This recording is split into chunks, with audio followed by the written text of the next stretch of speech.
तो चलिए आज की वीडियो क्लास को हम लोग शुरू करते हैं।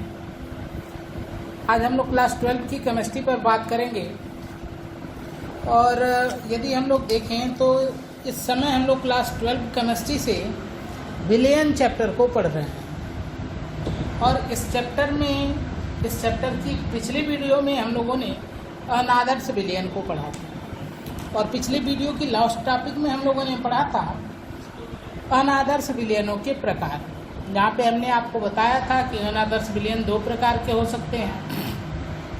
एक को हम कहेंगे धनात्मक विचलन वाले अनादर्श विलयन और दूसरे को हम कहेंगे ऋणात्मक विचलन वाले अनादर्श विलयन। धनात्मक विचलन वाले अनादर्श विलयन की परिभाषा, उसके गुण और उसके उदाहरण को मैंने आपको पिछले वीडियो में बता दिया था। वहाँ पे हमसे एक टॉपिक छूट गई थी जिसको मैं यहाँ पे बता दूंगा, फिर उसके बाद मैं ऋणात्मक विचलन वाले विलयन को शुरू करूँगा। जो बात वहाँ पे हम लोगों से छूट गई थी पिछले वीडियो में वो था ग्राफ, यानी कि धनात्मक विचलन वाले अनादर्श विलयनों के लिए ग्राफ। जब आपने राउल्ट का नियम पढ़ा था तो आपने ग्राफ बनाया था। तो जो ग्राफ बना था राउल्ट नियम का वो आदर्श विलयन पर हूबहू लागू होता है और वो ग्राफ कुछ ऐसा था। आपने ऐसे दो अक्ष लिया था, देखिए ये हो गया एक्स अक्ष और ये हो गया वाई अक्ष। एक्स अक्ष पे आपने रखा था मोल अंश को, मोल अंश रखे थे। वाई अक्ष पर हम लोग रखे थे वाष्प दाब।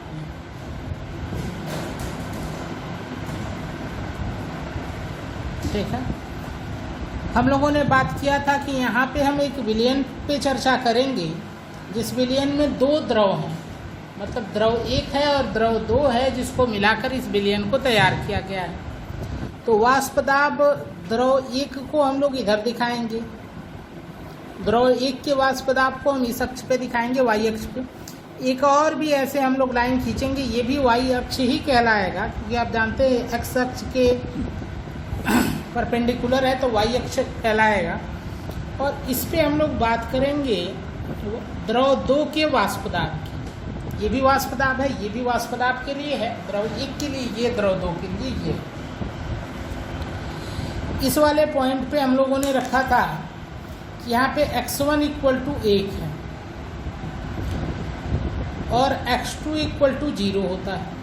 यहाँ पे हम इसका उल्टा कर देते हैं, x1 इक्वल टू 0 हो जाता है और x2 इक्वल टू 1 हो जाता है। जब x1 1 होगा तो यानी कि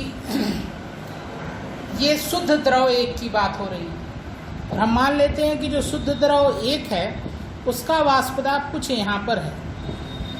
जो शुद्ध द्रव एक होगा उसके वाष्प दाब को हम P1 नॉट लिखते हैं, ये हो गया पॉइंट P1 नॉट।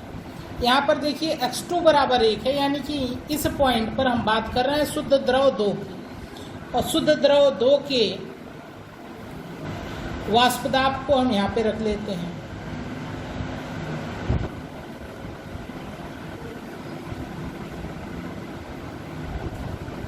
कहीं पर भी आप रख सकते हैं, इसको आप कहेंगे P2 नॉट। इसको आप ऊपर भी रख सकते हैं, वो डिपेंड करता है आप किसको विलेय रखते हैं, किसको विलायक रखते हैं। आपकी बुक में यदि P1 नॉट को ऊपर रखा गया होगा तो उससे कंफ्यूज मत होना है, आप कंफ्यूज नहीं होना है। यहाँ पे हम विलायक के रूप में द्रव 2 को ले रहे हैं, हो सकता है आपकी बुक में द्रव 1 विलायक हो। तो देखिए यहाँ से हम क्या करते हैं, यहाँ से ऐसे लाइन खींचते हैं, ये राउल्ट के नियम की लाइन। ये लाइन बताती है कि P1 जो है ये प्रोपोर्शनल है x1 की। देखिए जब आप नीचे आ रहे हैं मीन्स P1 यानी कि वाष्प दाब का मान घट रहा है और साथ साथ इधर की तरफ भी बढ़ रहे हैं। आप देखिए x1 इधर 1 से 0 की तरफ जा रहा है, यानी कि जब P1 घट रहा है तो x1 भी घट रहा है। पर यहाँ से यदि हम इसको ऐसे मिला दें तो इसको हम कहेंगे P2 प्रोपोर्शनल x2। और जब हम इसको इससे मिला देते हैं तो ये विलयन के लिए हो जाता है, जिसको हम लिखते हैं PT equal to P1 plus P2। इसको आपने, इस ग्राफ को आपने राउल्ट के नियम में पढ़ा है। ये जो ग्राफ यहाँ पर बनाया गया है यह ग्राफ आदर्श विलयन के लिए एकदम ऐसे ही लागू होगा, क्योंकि आप जानते हैं आदर्श विलयन राउट के नियम का पूर्णतः पालन करते हैं। लेकिन जब अनादर्श विलयन की बात होगी तो जो ये ग्राफ की लाइन है ये इससे थोड़ा ऊपर हो जाएगी या थोड़ा नीचे हो जाएगी। जब धनात्मक विचलन वाले अनादर्श विलयन की आप बात करेंगे तो लाइन इससे थोड़ा ऊपर हो जाएगी, क्योंकि धनात्मक में आप जानते हो उसको अधिक करना है यानी बढ़ाना है तो लाइन ऊपर उठा देंगे। इस वाले लाइन को भी आपको थोड़ा सा ऊपर ले उठा देना है और ये वाली जो लाइन है इसको भी थोड़ा सा ऊपर उठा देना है। तो तीनों लाइन को थोड़ा थोड़ा ऊपर उठा के बना देंगे। तो ये जो हरी वाली लाइन है ये बनाई गई है धनात्मक विचलन वाले अनादर्श विलयन के लिए, और जो लाल विचलन जो लाल कलर की रेड कलर की लाइन है वो बनाई गई है आदर्श विलयन की। ये जो है ये आदर्श विलयन की। तो ये ग्राफ है, इस ग्राफ को आप समझ लीजिए। थोड़ा बहुत कन्फ्यूजन होगा तो हम ऋणात्मक विचलन वाले अनादर्श विलयन में एक बार फिर इस ग्राफ को पढ़ेंगे, वहाँ आप समझ जाएंगे। ध्यान रखिए इस P1 को आप ऊपर रख सकते हैं, ऐसी कोई बात नहीं है। आप देखिए आपके बुक में विलेय किसको माना है, विलायक किसको माना है। विलायक का वाष्पदाब ज़्यादा होता है, क्योंकि मैंने आपको शुरू में ही बताया था कि विलयन जब बनता है तो सामान्यतः विलायक की मात्रा अधिक होती है। तो जब मात्रा अधिक होगी यानी कि उसका वाष्पदाब भी अधिक होगा। ये मैंने आपको बताया था, राउट का नियम ही यही है कि जब मात्रा अधिक होगी तो वाष्पदाब भी अधिक होगा। तो अब हम लोग कंप्लीट कर चुके हैं धनात्मक विचलन वाले अनादर्श विलयन को। अब हम बात करेंगे ऋणात्मक विचलन वाले अनादर्श विलयन की। तो सबसे पहले हम बात करेंगे इसके परिभाषा की। तो जैसा कि पिछले वीडियो में भी मैंने आपको बताया था कि PT = T1 नॉट x1 और प्लस T2 नॉट x2। यदि ऐसा हो जाए तो आप कहेंगे विलयन आदर्श विलयन है, क्योंकि ये राउट के नियम का समीकरण है और ये विलयन पे लागू होता है। विलयन राउट के नियम का पालन करता है। यदि ये इसके बराबर न रह जाए तो बात हो जाती है अनादर्श विलयन की। अब जब ये समीकरण PT का मान जो होगा इसके बराबर नहीं है तो हम बात करेंगे अनादर्श विलयन की। तो जब बराबर था तो उसको हम कहते हैं आदर्श विलयन। अब यहाँ पे हमने दो कंडीशन देखा कि PT का मान अधिक हो जाए तो उसको कहेंगे धनात्मक विलयन, लेकिन यदि PT का मान कम हो और P1 नॉट x1 और प्लस P2 नॉट x2 ये मान अधिक हो तो ऐसे विलयन को हम कहते हैं ऋणात्मक विचलन वाले अनादर्श विलयन। या तो इस समीकरण को, तो देखिए ये एक समीकरण लिखने का तरीका हो गया, या तो इस समीकरण को आप ऐसे लिख सकते हैं कि PT जो प्रयोगात्मक हो, आप प्रेक्षित भी लिख सकते हैं। इससे ज्यादा हो PT परिकलित।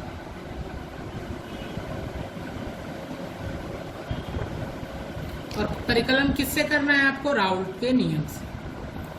तो ऐसे विलयन को हम कहेंगे ऋणात्मक विचलन वाले अनादर्श विलयन। और इसको याद करने का तरीका भी मैंने आपको बताया था कि देखिए जो यहाँ पे PT परिकलित है ये है राउल्ट के नियम से। ये परिकलन किससे आपने किया है? राउल्ट नियम से। तो यदि राउल्ट नियम से परिकलित मान प्रयोगात्मक या प्रेक्षित मान के बराबर होगा तो आदर्श विलयन हो जाएगा। यदि ये परिकलित मान कम हो, इससे ज़्यादा हो जो प्रयोगात्मक या प्रेक्षित है, तो हम कहेंगे कि जो नॉर्मल होना चाहिए था उससे कुछ अधिक है तो उसको कहेंगे राउल्ट नियम से धनात्मक विचलन, क्योंकि जो मान मिला वो राउल्ट नियम से ज़्यादा मिला। यदि ये PT परिकलित का जो मान है, यहाँ पे PT क्या होता है? विलयन का वाष्पदाब। जो परिकलित मान है जिसकी गणना हम परिकलन जिसका हम कर रहे हैं राउल्ट नियम से, इससे कम मिले जो हम PT का प्रेक्षित मान प्राप्त कर रहे हैं, तो हम कहेंगे कि नॉर्मल जो होना चाहिए राउल्ट नियम से वो उससे कम हो रहा है, यानी कि ऋण में जा रहा है, इसलिए इसको विचलन को हम कहेंगे ऋणात्मक विचलन। तो ऐसे आप समझ सकते हैं कि आप अपने माइंड में एक मैप बनाकर उसको याद रख सकते हैं। अब इस समीकरण के आधार पर हम इसकी परिभाषा लिखेंगे तो क्या लिखेंगे? हम कहेंगे वे अनादर्श विलयन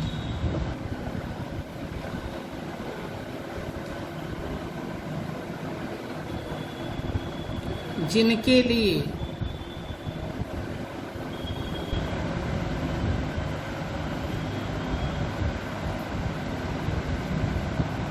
विलयन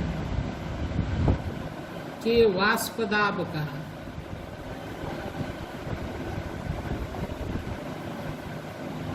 प्रेक्षित मान, प्रेक्षित मीन्स प्रयोगात्मक रूप से जो प्राप्त होता है उसको प्रेक्षित कहते हैं। वाष्पदाब का प्रेक्षित मान राउल्ट नियम से या राउल्ट नियम द्वारा परिकलित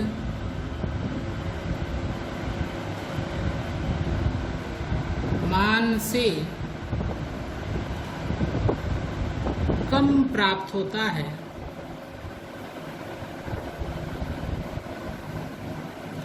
राउल्ट नियम से ऋणात्मक विचलन वाले अनादर्श विलयन कहलाते हैं। राउल्ट नियम से ऋणात्मक विचलन वाले अनादर्श विलयन कहलाते हैं। बाकी आसान सी बातें हैं, उसको आप लिख सकते हैं। अब हम पढ़ेंगे राउल्ट नियम से ऋणात्मक विचलन प्रदर्शित करने वाले विलयनों के गुण। तो जब देख रहे हैं यहाँ पर कि जो परिकलित मान है वो अधिक है, तो जैसा आपने किया था, आप देख रहे हैं यहाँ पे ऋणात्मक विचलन है, तो दो बातें तो आपको ऐसे ही क्लियर हैं। जैसा हम लोगों ने पढ़ा कि जो डेल्टा वी मिक्सिंग का मान होगा, इसको हिंदी में आप मिश्रण लिख सकते हैं, इसको आपको ऋणात्मक करना है। तो ऋणात्मक कब होगा? जब ये 0 से कम हो जाएगा। और साथ साथ डेल्टा एच जो मिक्सिंग का मान होगा, इसको भी आपको ऋणात्मक करना है, तो ये भी 0 से कम कर दीजिए। तो ये हो गया एक गुण, और ये हो गया इसका दूसरा गुण। और इसके ऊपर हम बात करेंगे एक गुण की, तो इसको हम पहला करेंगे, ये दूसरा हो जाएगा, ये तीसरा हो जाएगा। तो जो ऋणात्मक विचलन वाले अनादर्श विलयन होते हैं, उनके लिए खास बात होती है कि जो विलेय आकर्षण होता है, आपकी बुक में इसको ए लिखा गया है, विलेय को आप ए मान सकते हैं। तो विलेय का जो आकर्षण होता है, ठीक है, ये कम होता है किसकी तुलना में? विलेय विलायक आकर्षण।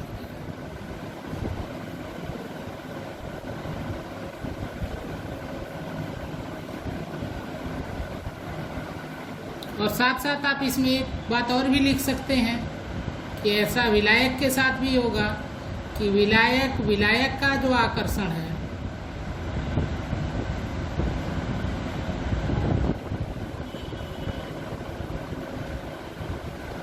ये कम होगा। यहाँ पे ऐसे लगा देते हैं, आप समझ जाइएगा, विलेय विलायक के आकर्षण से। तो ये पहला, दूसरा और तीसरा गुण हो गया। ये 3 मुख्य गुण होते हैं ऋणात्मक विचलन वाले अनादर्श विलयन की। अब हम बात करेंगे इनके उदाहरण की। तो उदाहरण में एक उदाहरण आप याद रख लीजिए, एथेनॉल और एसीटोन का विलयन। एथेनॉल और एसीटोन का विलयन।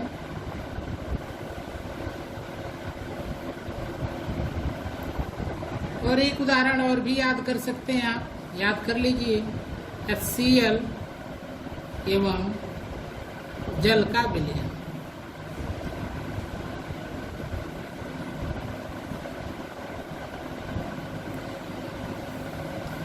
तो ये सारा पॉइंट आपको अच्छे से तब समझ में आएगा जब आप पिछली 2 वीडियो को देखे होंगे, जब हमने राउल्ट का नियम पढ़ा था, जब धनात्मक विचलन वाले विलयन पढ़े थे हमने और ऋणात्मक विचलन वाले विलयन पढ़े थे। क्योंकि उन वीडियोज में मैंने इस पॉइंट को, जो भी ये गुण है, उसको बहुत अच्छे से एक्सप्लेन किया है। फिर मैं एक्सप्लेन करूँगा तो फिर वही आपका बात हो जाएगा, टाइम ज़्यादा लगेगा। चैप्टर भी अभी देखिए हम लोग पहला ही पढ़ रहे हैं, तो आप इसको पढ़िए, पिछले वीडियो के सहारे पढ़िए, बुक देखिए, और कोई कन्फ्यूजन होता है तो उसको बताइए। तो अब हम बात करते हैं इसके आगे की। तो आगे हम लोग पढ़ेंगे इसका ग्राफ।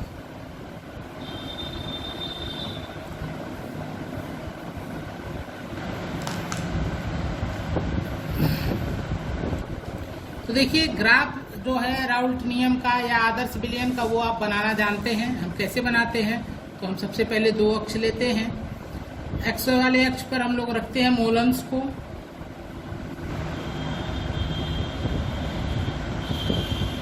ठीक है, और वाई अक्ष पे हम रखते हैं वाष्प दाब। अब यहाँ पे हम दो द्रव लेंगे, एक लेंगे द्रव 1 और एक लेंगे द्रव 2। तो इसलिए यहाँ पर हम एक और भी वाई अक्ष बनाएंगे, क्योंकि एक वाई अक्ष पे हम द्रव 1 के वाष्प दाब को दिखाएंगे और दूसरे पे हम द्रव 2 के वाष्प दाब को दिखाएंगे, ठीक है। यहाँ पर इस वाले पॉइंट पे हम रखते हैं x1 बराबर 1 और x2 बराबर 0। यहाँ पर हम रखते हैं x2 बराबर 1 और x1 बराबर,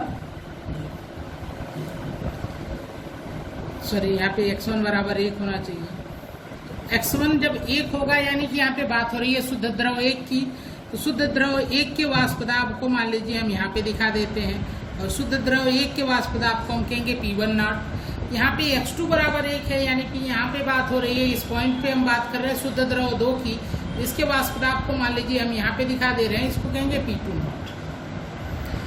इस पॉइंट से जब हम इसको मिला दें तो इसको हम कहते हैं कि यहाँ पे ये प्रदर्शित कर रहा है P1 प्रोपोर्शनल x1, क्योंकि देखिए यहाँ पे हम जब ऊपर जा रहे हैं तो ऊपर जाने पे क्या हो रहा है, वाष्प दाब यानी P1 का मान बढ़ रहा है।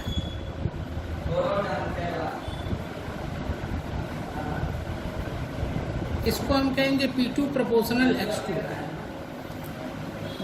P2 कम हो रहा है तो साथ साथ x2 भी कम हो रहा है, और इसको आप कह दीजिए P1 प्रोपोर्शनल x1।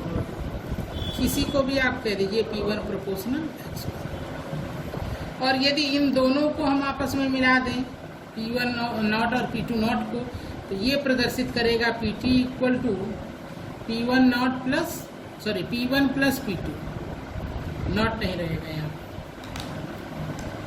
तो ये जो ग्राफ हमने बनाया है ये आदर्श विलयन के लिए हो गया। जब अनादर्श विलयन की हम बात करते हैं तो लाइन जो होती है इसके थोड़ा ऊपर या नीचे हो सकती है। जब धनात्मक विचलन की बात करेंगे तो लाइन थोड़ा ऊपर उठाएंगे, और जब ऋणात्मक विचलन की बात करेंगे तो लाइन को थोड़ा नीचे ले जाएंगे। तो देखिए यहाँ से हम नीचे लाइन कर दे रहे हैं, तो ये जो हरी वाली लाइन है ये ऋणात्मक विचलन वाले अनादर्श विलयन को प्रदर्शित करती है। तो देखिए ये जो लाल रंग से जो लाइन खींची गई है ये किसके लिए बनाई गई है, आदर्श अवस्था के लिए, ठीक है, आदर्श विलयन के लिए। लेकिन ये जो इसके नीचे लाइन बनाई गई है हरे रंग की, वो क्या है, ऋणात्मक विचलन के लिए। यहाँ पे लिख लीजिए निगेटिव यानी ऋणात्मक विचलन के लिए या ऋणात्मक विचलन वाले अनादर्श विलयन। तो इस तरह से हम लोगों ने आदर्श विलयन और अनादर्श विलयन के पूरी टॉपिक को पूरा कर। अब आज के वीडियो में, आज के इस क्लास में बस हम इतना ही रहने देते हैं, लेकिन आगे आपसे हम थोड़ी सी चर्चा कर लेते हैं कि आपका होमवर्क क्या होगा। तो जो आपका होमवर्क होगा वो यही होगा कि इस वीडियो को देखकर बुक को पढ़ के आपको पहला काम करना है, आपका नोट्स बनाना है। तो यहाँ पे हम बात कर रहे हैं कि क्या क्या आपको करना है। दूसरी बात जो आपसे हमको कहनी है कि आप जब भी वीडियो देखें तो वीडियो को पूरा देखें, ठीक है। आधा अधूरा देखेंगे तो फिर अगली वीडियो में आपको प्रॉब्लम होगी। और तीसरी बात, आप जानते हैं कि जब भी आप वीडियो देखें तो साथ में आपको वीडियो में कमेंट करना है अपना नाम, जिससे लगता है आपका अटेंडेंस। और ये करना आपके लिए बहुत ज़रूरी है, क्योंकि यदि अटेंडेंस नहीं लगेगा तो कभी भी आपसे फाइन लग सकता है, विद्यालय खुलने के बाद भी लग सकता है, या फिर आपसे फ़ोन करके आपको फाइन चार्ज किया जा सकता है, कुछ भी किया जा सकता है, आपको पनिश किया जाएगा, ये श्योर है। और पनिशमेंट क्या होगा वो बाद में डिसाइड हो जाएगा। तो इसलिए ये काम आप ज़रूर करें। और हम लोग अब इस चैप्टर को लगभग कंप्लीट करने वाले हैं, आने वाले 2-3 दिन में ये कंप्लीट हो जाएगा। तो आप लोग न्यूमेरिकल जो क्वेश्चन है उसको लगाते रहें। आप में से बहुत सारे लोग न्यूमेरिकल से जो एग्जाम्पल थे, इंटेक्स क्वेश्चन थे, वो लगा रहे थे। उनका क्वेश्चन भी था कि कोई फंस रहा था, वो नहीं बताया गया था, तो वो आपको जल्दी ही बता दिया जाएगा, ठीक है। हमको कोशिश करेंगे कि बहुत जल्दी उसको बता दें। तो आज की वीडियो में बस इतना ही। आगे अगले क्लास में हम लोग बात करेंगे, और अब जो हम लोग अगली क्लास से टॉपिक पढ़ेंगे वो इस टॉपिक से भी ज़्यादा इम्पोर्टेंट है आपके लिए, जिसको हम कहते हैं अणु संख्यक गुणधर्म। और एक बात और भी जान लीजिए, आपकी जो कुछ टॉपिक्स हैं जो आपको हटाए गए हैं इस चैप्टर से, जो कि मैं अगले क्लास में आपको बता दूंगा। अभी तक जितनी भी टॉपिक्स आपने पढ़ा है ये सब आपके सिलेबस में है, ये सब आपके एग्जाम में आ सकते हैं। जो हटाया गया होगा वो नहीं पढ़ाया जाएगा। तो आज के क्लास में बस इतना ही। पढ़ाई करते रहें। धन्यवाद।